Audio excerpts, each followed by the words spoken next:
Once upon a time, a great lion lay asleep in the forest. முன்னொரு காலத்தில் மிகப்பெரிய ஒரு சிங்கம் காட்டில் தூங்கிக்கிட்டு இருந்துச்சு. லே அஸ்லீப் அப்படின்னா உறக்கம் அப்படின்னு அர்த்தம். சரியா? ஹிஸ் மேசிவ் பாடி ரெஸ்டிங் பீஸ்ஃபுல்லி. மேசிவ் பாடி அப்படின்னா சிங்கம் அப்படின்னாலே எவ்வளோ பெருசாக இருக்கும். அப்போ அதோட பரந்த உடல் அமைதியாக ரெஸ்ட் எடுத்துட்டு இருக்கு அப்படின்னு அர்த்தம். ஓகேவா? இப்போ பாருங்க, a little mouse happen to pass by. அந்த நேரத்தில் ஒரு குட்டி எலி அந்த சிங்க பக்கத்தில் ஓடி போகுது. அண்ட் இன் ஹெர் கியூரியாசிட்டி, இப்போ அந்த சின்ன எலிக்கு அவ்வளோ பெரிய உருவம் கொண்ட சிங்கத்தை பார்த்த உடனே ரொம்ப ஆர்வம். அந்த ஆர்வ மிகுதியில் she ran up the lion's back and danced and played on him. அது என்ன பண்ணுது, அந்த லயன் அந்த சிங்கத்தோட முதுகில் ஏறி நல்லா டான்ஸ் ஆடி விளையாடுது. சரியா? த line woke up with a loud roar.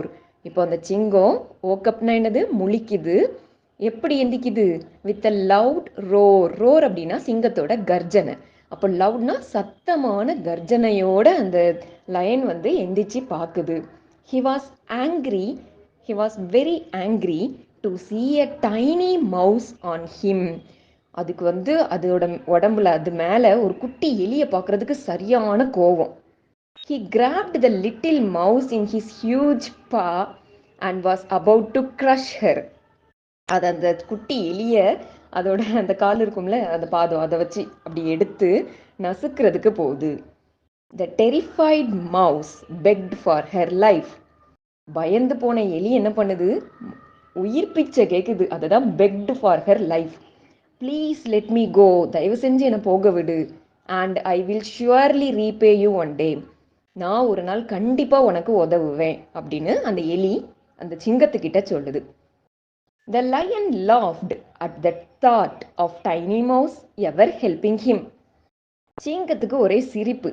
நீ ஒரு பொடி எலி, நீ எனக்கு ஹெல்ப் பண்ணுவியா அப்படிங்கிற தாட்டில் அந்த சிங்கம் ரொம்ப சிரிச்சிட்டு, சரி தாராள மனசு பண்ணி, அதுதான் பட் ஃபீலிங் ஜெனரஸ், சரி பொழைச்சி போ அப்படின்ட்டு he decided to release her. அது வந்து அந்த எலியை விடுவிக்க நினச்சிது. விடுவிச்சு அந்த எலியும் போயிட்டு. Days passed and one day, அப்படி கொஞ்ச நாள் போகுது.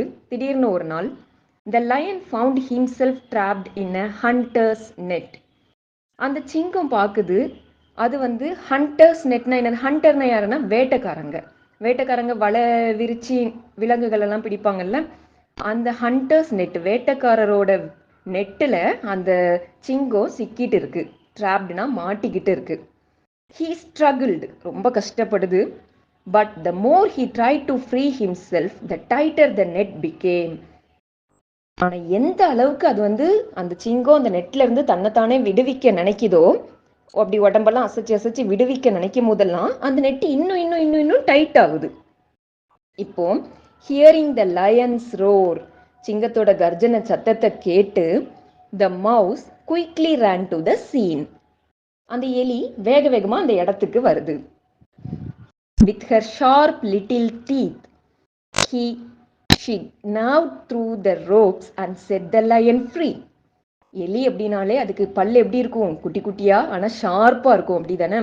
அந்த பல்லை வச்சு அது அந்த நெட்டில் உள்ள கயிறு, ரோப்னா கயிறு கயிறு இருக்கும்ல, அதெல்லாம் அத்து அத்து அத்து அந்த லயனை என்ன பண்ணுது, சிங்கத்தையே ஃப்ரீ பண்ணி விட்டுருது.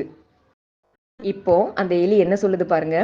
You laughed at the idea of me helping you said the mouse. அந்த மவுஸ் என்ன சொல்லுது, அன்னைக்கு வந்து நான் உனக்கு ஒரு நாள் ஹெல்ப் பண்ணுவேன்னு சொன்னேன்ல, அப்போ நீ என்ன நினச்ச, நீ ஒரு குட்டி எலி, நீ எனக்கு ஹெல்ப் பண்ணுவியான்னு சிரிச்சல்ல. ஆனால் இப்போ பாரு, சின்ன எலி கூட பெரிய சிங்கத்துக்கு ஹெல்ப் பண்ண முடியும் அப்படின்ட்டு சொல்லுது. நவ் யூ see that, இப்போ பாரு, ஈவன் எ ஸ்மால் மவுஸ், ஒரு குட்டி எலி கூட can help a big lion, ஒரு பெரிய சிங்கத்துக்கு உதவ முடியும். The lion was very grateful and thank the mouse. சிங்கத்துக்கு வந்து ரொம்ப நன்றி உணர்வோட அந்த எலிக்கு நன்றி, ரொம்ப ரொம்ப தேங்க்ஸ் அப்படின்னு சொல்லுது. They became friends and lived happily ever after. They became friends அப்படின்னா அவங்க ரெண்டு பேரும் ரொம்ப ஃப்ரெண்ட்ஸாக நண்பர்கள் ஆயிட்டாங்க. And lived happily ever after, அதுக்கு அப்புறம் அவங்க ரொம்ப சந்தோஷமாக வாழ்ந்தாங்க. ஸோ இந்த கதையோட மாரல் என்ன? No act of kindness, no matter how small, is ever wasted. அதாவது எந்த ஒரு கருணையோ எந்த ஒரு உதவியோ அது எவ்வளவு சின்னதா இருந்தாலும் அது வீண் போகாது. இன்னொரு நாள் நமக்கு அது உதவும். நம்ம ஒருத்தருக்கு இன்னைக்கு சின்னதா பண்ற உதவி கூட நாளைக்கு நமக்கு வேற ரூபத்துல கிடைக்கும் அப்படின்ட்டு சொல்றாங்க. இதுதான் இந்த கதையோட மாரல். என்ன ஃப்ரெண்ட்ஸ், இந்த வீடியோ உங்களுக்கு பிடிச்சிருந்தா லைக் பண்ணுங்க. இதுல ஏதாவது டவுட்ஸ் இருந்தா கமெண்ட் பண்ணுங்க. நம்ம சேனல் சப்ஸ்கிரைப் பண்ணி பக்கத்துல உள்ள பெல் சிம்பல் கிளிக் பண்ணிக்கிடுங்க. தேங்க்யூ ஃபார் வாட்சிங்.